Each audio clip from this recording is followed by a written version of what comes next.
Hey, my name is Dan. Like this video and subscribe to my channel. Don't overthink it. Today I want to talk about narcissism and the Enneagram. Now, Mr. Sam Vaknin, who has a very popular YouTube channel concerning narcissism and other personality disorders, but mostly narcissism, has laid out tons and tons of content on this manner, and he claims to have created a lot of the language within academia and what spreads throughout the internet on narcissism, and also his search engine optimization pushes a lot of these things toward him. I expect he will get more and more popular as years go on, when people either find his channel or find out that what they are studying comes from his scholarship. Okay, with regards to Enneagram, I really see what he is studying as Enneagram 3, and perhaps I'm being a tautologist in my syncretism, but narcissism and Enneagram 3 to me seem to be the same. I'm not saying they are the same. I'm saying, to me, at this time, they seem to be the same. So, at least in my understanding of Enneagram, which is pretty weighty in my mind, because I understand the sets of dissociated self-states, which I would call synthet. There is a framework of maybe about 9, and we can understand it in a decimal mathematical system, which we are very familiar with. I would say most human beings are most familiar with a decimal number system, 10, and 9 and 10. 9 systems are often very much like 10 systems, because there's this implied 0 within it.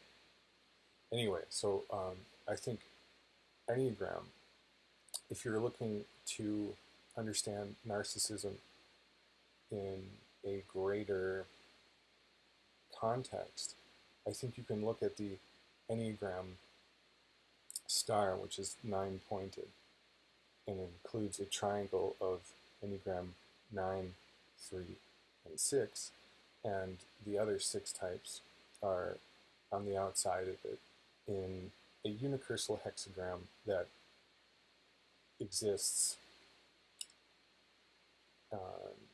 on top of this pyramid of 369.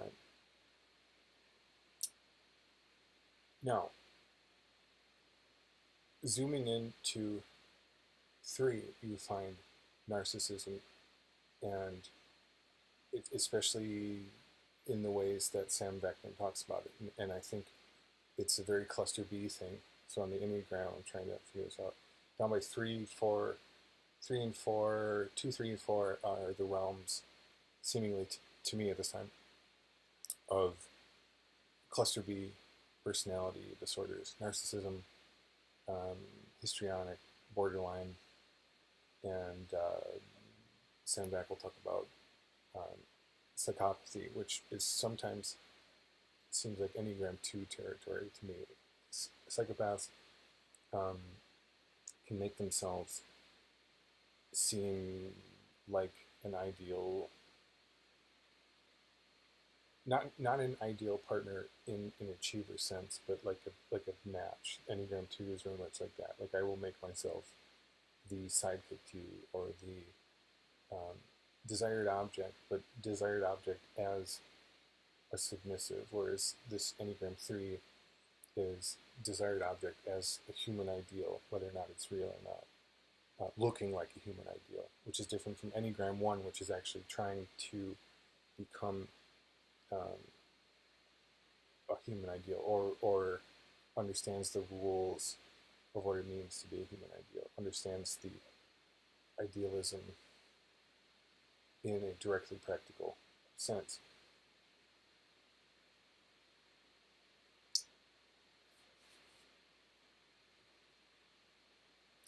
369, it's interesting to look at Enneagram in 369 pyramid of personalities that are always arising throughout human systems, and then seeing all the other ones on the outside. So like at least in this framework, most of the world is outsiders, although there's a damn lot of Enneagram 6s who are within the 369 pyramid. Enneagram 3s, narcissists, are liars a lot of the time, and they uphold a cultural ideal, and they look at themselves from the outside. So have you ever played Super Mario 64? There's the third-person camera, and you can see his, I think his name is Lakitu, and I think of this as, I call this Esnaltus, but this is the way the Enneagram 3 sees themselves at all times is from the outside. To zoom into themselves, they have to zoom in to even get to the surface of themselves, whereas other people, like an Enneagram 4 zooming into themselves, would go very, very deep into their actual self, whereas Sandbeck would argue narcissists don't have a self. They have a false self. And this is the thing that's looked at by the Esnaltus, by the Lakitu, by this third-person camera from the outside. That's where the narcissist awareness is how to present the ideal. It's not necessarily be the ideal, but they will present it. And when it's presented by them and understood by the outside, that is where they get narcissistic supply from, which is ultimately, the Enneagram 3 achiever achieving in some sense and getting that kind of attention for it. But seeing societies as 369, there are these Enneagram 3s who are liars, and these Enneagram 6s who are belongers. They will look for where the power source is or where the security is and go towards that. And they don't really have firm values in themselves. They have familiarities, but they don't really have firm values necessarily. They'll ultimately kowtow to power, or totally rebel against it and sit in counterphobic 6 groups of punks. Can be understood, especially I think in the music world as punks, counterphobics end up in these punk gangs. But and then 9s, which is the third of the pyramid I'm speaking of, are those who go along to get along or are trying to integrate everything from the inside and the outside. But ultimately, it's like there's this projection of a pyramid that happens in human societies, 369, and it's not necessarily reality. It's just a reality frame that's created by a specific society. And it can get to be totally a lie, and it could be a lie all the time. It's a narrative.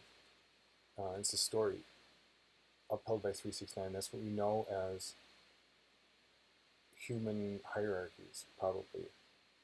And there's some kind of link here to Nikola Tesla, who talked about the secrets of 369 within a 10 system, of course.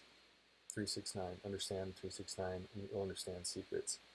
I do believe there is a link between what Tesla said and Enneagram, and also Enneagram 3, and narcissism. I am attempting to aggregate everything that Sam Vaknin says and put him in a box. Thank you for your scholarship, Sam Vaknin, but ultimately what we were talking about is something that those with an Enneagram 9 consciousness, which is a wholeness consciousness, of not only the narcissistic 3s, but all the other types as well. That is what I see as the future frontier of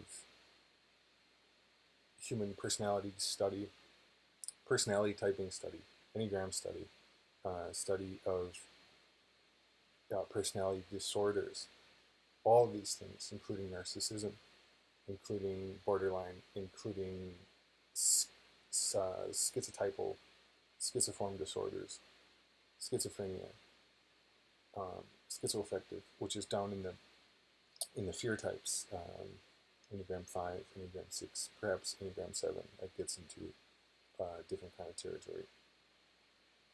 But anyway, so basically my proposal is that we can understand narcissism as it is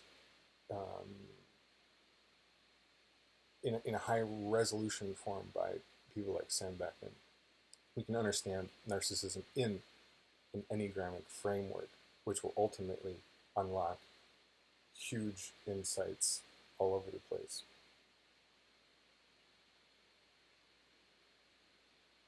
And that's what I have for you today.